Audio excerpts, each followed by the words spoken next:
Connaissez le plaisir de débattre, d'entrer dans une joute intellectuelle, de croiser les idées, de tester ses arguments, d'affiner sa pensée au contact d'un autre. C'est une des grandes richesses du dialogue.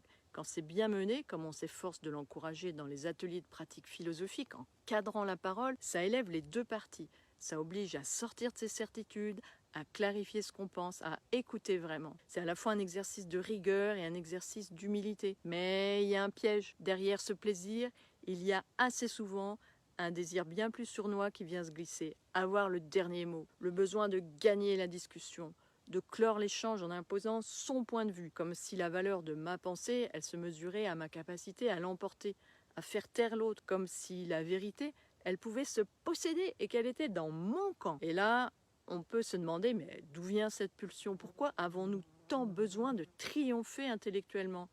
C'est que notre ego, c'est-à-dire l'image que nous défendons de nous-mêmes, s'investit dans nos idées. Contester ma pensée, c'est me contester moi. Mes arguments deviennent des extensions de mon identité. Et les remettre en cause, c'est m'humilier. Du coup, on ne cherche plus à comprendre, mais à préserver son image, à être reconnu comme celui ou celle qui a raison.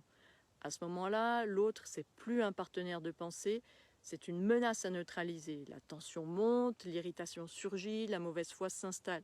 C'est exactement ce que Hegel décrit comme la lutte à mort pour la reconnaissance. Ce besoin viscéral d'être validé par autrui, même au prix de la vérité.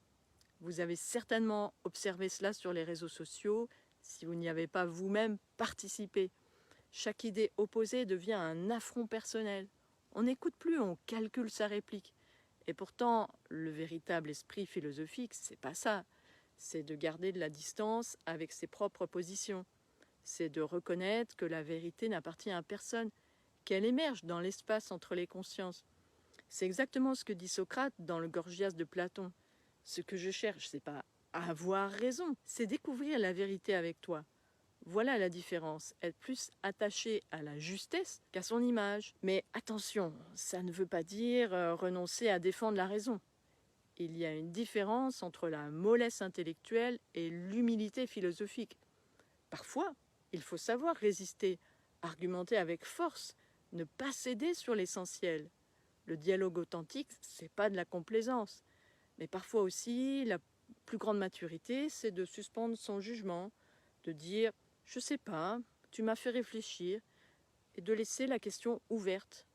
Parce que la richesse d'un échange, elle ne se mesure pas à la force de nos certitudes, mais à notre capacité à les mettre en mouvement.